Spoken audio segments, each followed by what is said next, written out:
Now that we have set the context for that amazing day at Mount Sinai and have presented the first of the 10 important words, things, matters, or even commandments, let's keep reading to understand what's next. My name is Keith Johnson, and this is the second presentation of our 10-part series, 10 Matters That Still Matter to God. Welcome to Scripture Bites.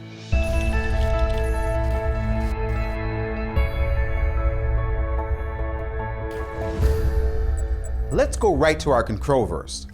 Uploading scripture. CB, please upload English control verse in scroll source panel. We're reading from the popular King James Version in this series, but will refer to other English translations as we progress.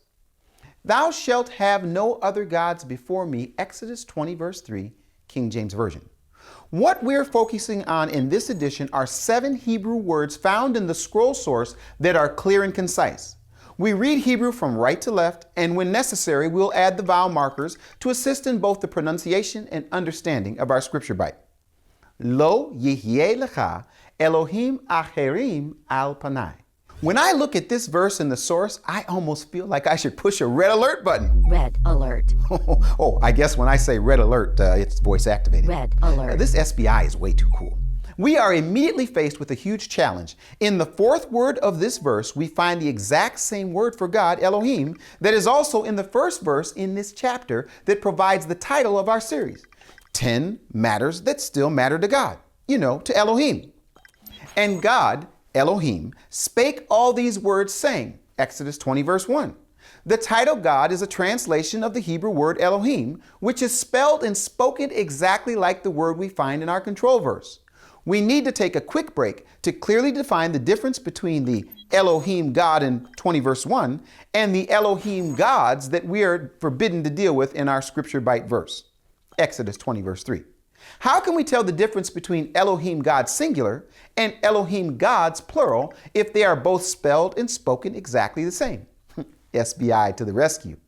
Many people have historically made the assertion that since the word Elohim is in the masculine plural form, it would mean that God is in some way plural. This notion is fundamentally at odds with the scriptural witness that Elohim declares himself to be the one and only singular God.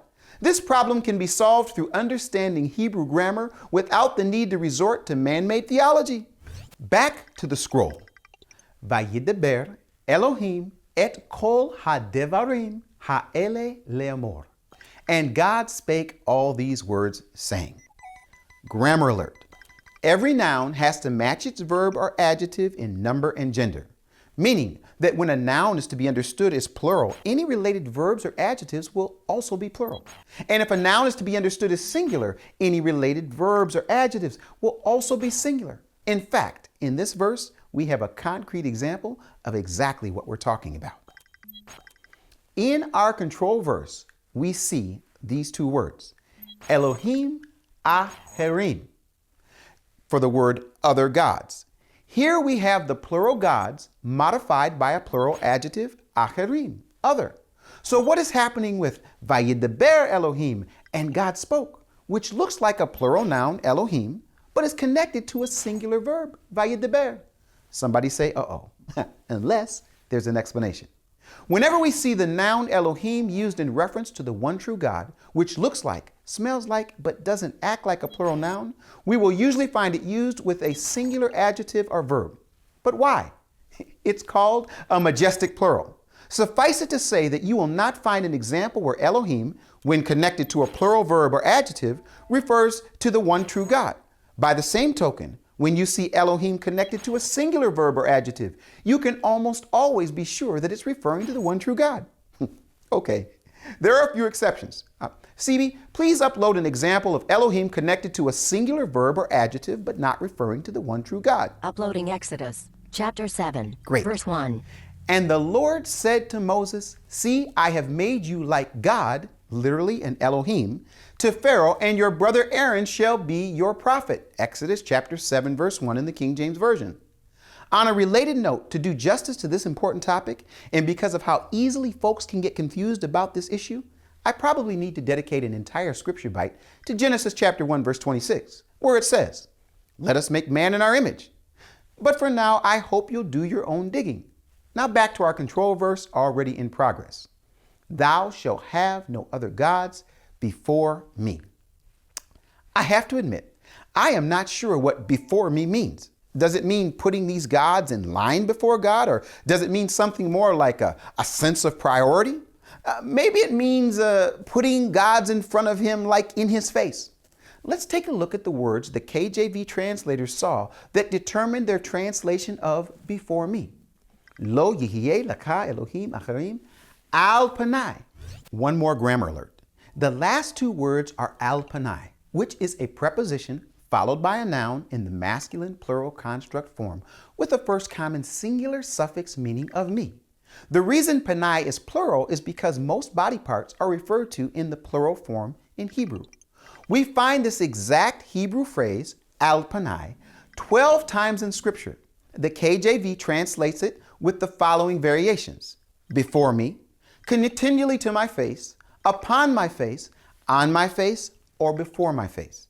4 of the 5 variations use the word face for Panay, whereas in our verse, they decided to use before me for the same 2 Hebrew words. Okay, what does the verse mean? Let's translate it with the meaning of the original text in mind. You shall have no other gods upon my face. That's the SBV version. Meaning, do not bring, acknowledge, or worship any other gods next to me, in front of me, beside me, or in my face, or for that matter, anywhere in my presence. Now, let's have some fun memorizing the verse in Hebrew. Lo yihye lecha Elohim acharim al Panay. Okay, nice and slow. Only 7 Hebrew words. The first 3 words mean you shall not have. Lo yihye lecha. The next 2 words mean other gods, Elohim acharim. And the final 2 words mean upon my face, al Panay. Now that we have those 7 words hidden in our hearts, your homework is to study the verses that will add more context to our scripture bite. The following 3 verses help God's people understand exactly what it looks like to bring, quote, other gods upon his face. Thou shalt not make unto thee any graven image, or any likeness of anything that is in heaven above, or that is in the earth beneath, or that is in the water under the earth. Thou shalt not bow down thyself to them, nor serve them, for I, the Lord thy God, am a jealous God, visiting the iniquity of the fathers upon the children until the 3rd and 4th generation of them that hate me, and shewing mercy unto thousands of them that love me and keep my commandments. Exodus 20, 4-6, King James Version. Well, now that you have the background to the verse that you have in your heart, I am really excited for the next scripture bite. So until next time, go ahead and say it. Keep reading. This is your SBI assistant. Did you enjoy this scripture bite? If so, share it with your friends. Be sure to become a free member at bfainternational.com to download a PDF companion study guide for this edition of Scripture Bites. Visit bfainternational.com today to join the conversation.